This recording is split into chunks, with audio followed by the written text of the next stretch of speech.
ठीक है। लोग जो है ना सत्य को नहीं जानते, ठीक है, और सत्य की तलाश भी नहीं करते। जो जैसा बोलते हैं उसी के पीछे लग जाते हैं। परमेश्वर ने जब हमें बुद्धि दिया है, समझ दिया है, सबकी बातों को सुनो, पर आप तो अपना पारखी नज़र रखो ना कि अगला व्यक्ति बोल क्या रहे, है ना। लड़ाई धर्म की है, ठीक है, कितने लोग मेरे हैं, कितने लोग मेरे हैं, पर परमेश्वर इस बात पर ध्यान नहीं देता है, ना हमको ध्यान देना भी नहीं चाहिए।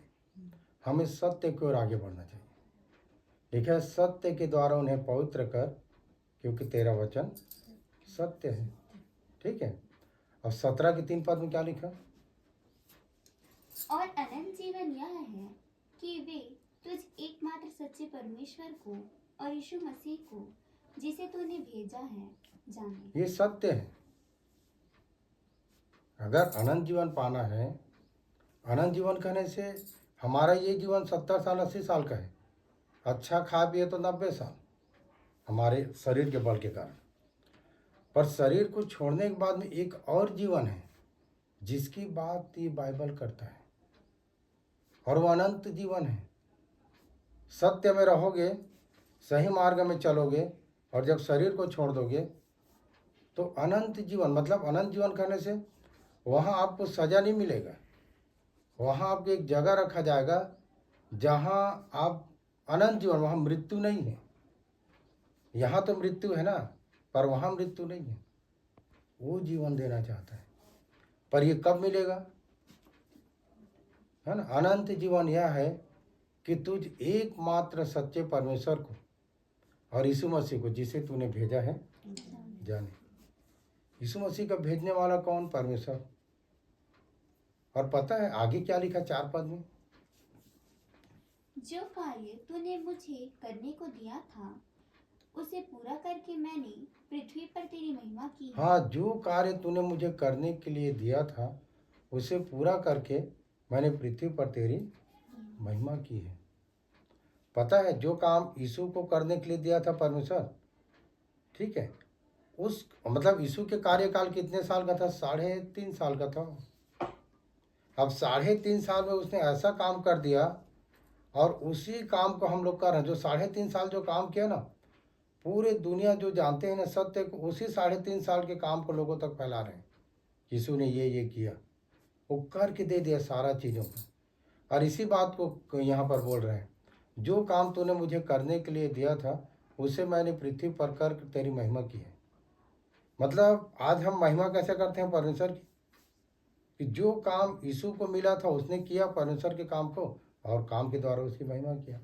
आज हम उस काम को करते हैं कि हम भी परमेश्वर की महिमा कर सकें। और परमेश्वर ये काम क्यों सौंपता है? क्योंकि हर एक मनुष्य के अंदर उसकी आत्मा है, और परमेश्वर चाहता है कि मेरा आत्मा मेरे पास लौट जाए। पर इस संसार की जो शासक है, जो परमेश्वर की विरोधी है, वह यह नहीं चाहता कि ये मतलब आत्मा उसके पास लौटे, मतलब उसके लोग वापस ना जाए, उसके लोग मेरे साथ रुक जाए।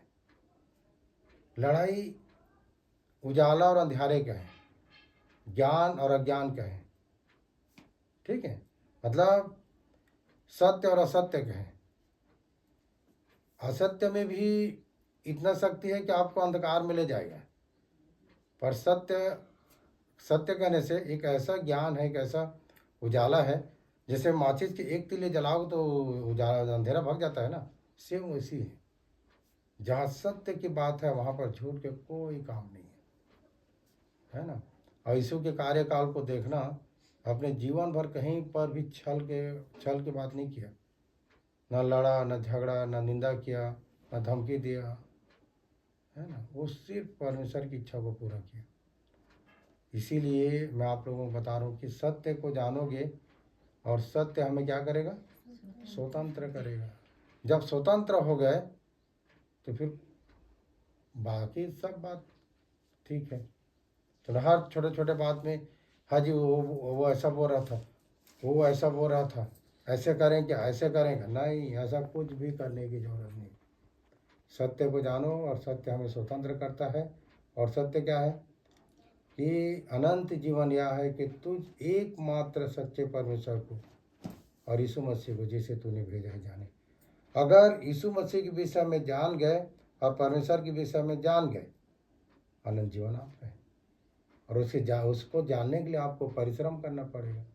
और उसी बात को यीशु बोल रहा था कि जो काम तूने मुझे करने के लिए दिया था इस पृथ्वी पर, उसको मैंने पूरा करके तेरी महिमा की है। आज देखो, आज लोगों को दो बात बता देते हो, है ना, परमेश्वर के विषय में, आप उसकी महिमा करते हो।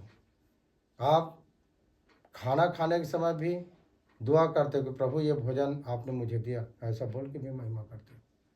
उठते बैठते चलते आप धन्यवाद दे के भी महिमा करते हो। महिमा कहने से आप नहीं बोलते तो पर भी महिमा होता है। कैसे? अच्छा चलते हो वचन के साथ। आपके बच्चे अगर अच्छा चलते रहेंगे तो आप खुश हो जाओगे ना, मेरे बच्चे अच्छे हैं, अच्छे कर रहे हैं, अच्छे चल रहे हैं। ठीक है, हम भी जब अच्छे चलते हैं तो परमेश्वर को महिमा मिलता है, उसको अच्छा लगता है, खुश हो जाता है। आज मेरे बच्चे अच्छे हैं, अच्छे चल रहे हैं, कितनी अच्छी बात है ये। ठीक है, इसीलिए सत्य के द्वारा उन्हें पवित्र कर, क्योंकि तेरा वचन सत्य है ना। सत्य कहने से फिर वहाँ पर झूठ के कोई काम ही नहीं है। अब आप देख लो कि आप दिनचर्या में कैसे रहते हैं। ठीक है, चलिए दुआ करेंगे। हो गया विषय।